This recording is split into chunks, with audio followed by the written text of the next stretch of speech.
Hello, my dear second PU students. ನಿಮಗೆಲ್ಲ ಗೊತ್ತಿರೋ ಹಾಗೆ ಎಕ್ಸಾಮ್ ಬಹಳ ದಿನಗಳೇನು ಉಳಿದಿಲ್ಲ. ಹೀಗಾಗಿ ಕೆಲವೊಂದು ಇಂಪಾರ್ಟೆನ್ಸ್ ಟಾಪಿಕ್ ಬಗ್ಗೆ ಸ್ವಲ್ಪ ಗಮನ ಹರಿಸ್ತಾ ಹೋದರೆ ನಮಗೆ ಕ್ಲಾರಿಟಿ ಸಿಗುತ್ತೆ ಅನ್ನೋ ದೃಷ್ಟಿಯಿಂದ ಇವು 3 ಮಾರ್ಕ್ಸ್ 4 ಮಾರ್ಕ್ಸ್ 5 ಮಾರ್ಕ್ಸ್ ಎಲ್ಲ ಕೂಡ ಕ್ವಶನ್ಸ್ ಕೂಡ ನೀವು ಗಮನ ಇರಬೇಕು. ಅದರಲ್ಲಿ ಎಕ್ಸ್ಪ್ರೆಷನ್ ಕೂಡ ಒಂದು ಟಾಪಿಕ್ಕು, ಅದನ್ನು ಕೂಡ ಡಿಸ್ಕಸ್ ಮಾಡೋಣ. It is carrying for 2 marks.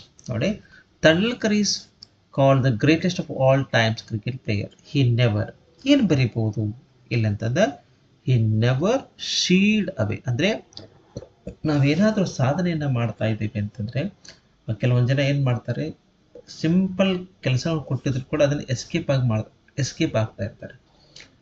ಹೌದಾ? ಎಸ್ಕೇಪ್ ಏನಾದರೂ ಆಗಲಿಕ್ಕೆ ಪ್ರಯತ್ನ ಪಟ್ಟದ್ದು ಏನೂ ಸಾಧನೆ ಮಾಡೋಕ್ಕಾಗಲ್ಲ. ಇಲ್ಲೂ ಕೂಡ ಹೆಂಗೆ ಕೊಟ್ಟಿದ್ದು, ಹಿ ನೆವರ್ ಶೀಲ್ಡ್ ಅವೇ ಅಂದರೆ ಯಾವುದೇ ಕಾರಣಕ್ಕೆ ಎಸ್ಕೇಪ್ ಆಗಲಿಕ್ಕೆ ಹೋಗಿಲ್ಲ. ಎದರಿಂದ? From cricket as young cricketer. Due to his regular practice, he became well versed ಅಂತ ತಗೋದು. This is what second one. ನೋಡಿ, ಅದಕ್ಕಾಗಿ ಅವು ಅದರಲ್ಲಿ ಸಾಕಷ್ಟು ಸಾಧನೆಯನ್ನು ತೋರಿದ್ರು ಸಚಿನ್ ತೆಂಡೂಲ್ಕರ್ ಅಂತ ನಾವು ಅನ್ಕೋತೇವೆ. ಹಾಗಿದ್ರೆ ಸೆಕೆಂಡ್ ಒನ್ ನೋಡಿ, bogus says that all children fail to give their mother her deserved happiness because the mother is. ಹಾಗಿದ್ರೆ ಏನು ಬರೀಬೋದು? Mother is. ನೋಡಿ, ಇದಕ್ಕೂ ಕೂಡ ಆನ್ಸರನ್ನು ನನ್ನ ಗಮನಿಗೆ ತರಲಿಕ್ಕೆ ಟ್ರೈ ಮಾಡಿದ್ದೇನೆ. First one taken for granted ಅಂತ ಹೇಳ್ತೀವಿ. ದೆನ್ ನಾವು ಈ ರೀತಿ. ಹಾಗಿದ್ರೆ ಥರ್ಡ್ ಒನ್ ನೋಡಿ, ಇವು ಸ್ವಲ್ಪ ಎಕ್ಸಾಮಿನೇಷನ್ ದೃಷ್ಟಿಯಿಂದ ಬಹಳನೇ ಇಂಪಾರ್ಟೆಂಟು. ತಾವುಗಳು ಎಷ್ಟು ಸಾಧ್ಯ ಅಷ್ಟು ರಿವಿಷನ್ ಮಾಡಿದರೆ ನಿಮಗೇ ಅನುಕೂಲ ಆಗುತ್ತೆ. If anyone wants to achieve anything in life, one has to. ಹೌದಾ? ಏನು ನಿಜವಾಗ್ಲೂ ಸ್ಯಾಕ್ರಿಫೈಸ್ ಮಾಡ್ತೀವಿ ಅಂತಂದರೆ, ಏನೋ ಒಂದು ಅಚೀವ್ ಮಾಡ್ತೀವಿ ಅಂತಂದರೆ ನಾವು ಏನು ಮಾಡಬೇಕು ಅಂತಂದರೆ one has to keep in mind ಅಂತ ತಗೋತೀವಿ. First one keep in mind. One should not. ಎರಡನೇದು throw away the opportunity that comes on the way ಅಂತ ತಗೊಂಡ್ರೆ ಆಯಿತು. ಹೌದಾ? ಫಾಸ್ಟಾಗಿ ಹೋಗೋಣ. The politician in our street got his daughter married off recently. He had invited all and sundry. All and sundry ಅಂದರೆ ಏನು ಅಂತಂದರೆ ವಿತೌಟ್ ಡಿಸ್ಟಿಂಕ್ಷನ್, ಅಂದರೆ ಯಾರನ್ನೂ ಕೂಡ ಭೇದ ಭಾವ ಮಾಡೋದು, ಎಲ್ಲರನ್ನೂ ಕೂಡ ಆಹ್ವಾನ ಮಾಡೋದು. ಅದಕ್ಕೆ ನಾವು ಆಲ್ ಆ್ಯಂಡ್ ಸನ್ಡ್ರಿ ಅಂತ ಹೇಳ್ತೀವಿ. The people living in the street had to put up with. ನೋಡಿ, ಟಾಲರೇಟ್ ಅಂತ ಹೇಳ್ತೀವಿ. ಇದನ್ನು ಸೆಕೆಂಡನ್ನು ತಗೊಂಡ್ರೆ ಆಯಿತು. ಈ ರೀತಿ ನಮಗೆ ಗೊತ್ತಿರಬೇಕು ಹೊಸ ಕ್ವಶನ್ಸ್ಗಳು ಬಂದಾಗ.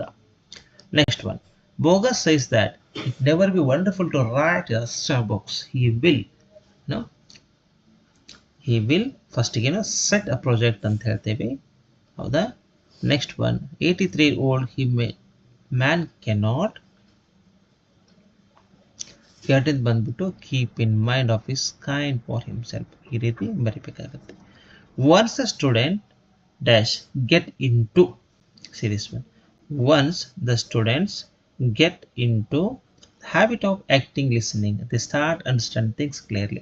When the lessons are understand very well, the students anta bandaga come up right answers readily. So this is what the second answer anta tagottevi. hauda? Okay, next ನೋಡಿ, seventh one, Ramesh had promised to.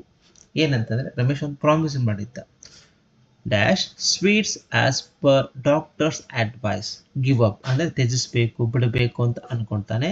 But because he was diabetic and he is dash when he saw sweet packet printed sugar free. ಯಾವುದೋ ಒಂದು sweet ಇರುತ್ತೆ, sugar free ಅಂತ ಇರುತ್ತೆ, ಅದರ sugar ಇಲ್ಲ ಅಂತಂದಾಗ ಅದನ್ನು ನೋಡಿದ ತಕ್ಷಣ ಏನಾಗುತ್ತೆ ಅವನಿಗೆ, ಪೇಸ್ ಲಿಟಪ್ ಅಂತಂದರೆ ಮುಖದಲ್ಲಿ ಒಂದು ರೀತಿ ಮಂದಹಾಸ ಉಂಟಾಯಿತು. ನೋಡಿ, ಈ ರೀತಿ ಕೂಡ ಬರೀಬೋದು ಗಂಭೀರ. ನೆಕ್ಸ್ಟ್ ಬಂದ್ಬಿಟ್ಟು NCC ಈಸ್ ಇಂಟ್ರೊಡ್ಯೂಸ್ಡ್. ಏನು ಅಂತಂದರೆ introduce as a part of first one. ಹೌದಾ? In college curriculum the NCC volunteers become well versed in carrying out selfless social service activities.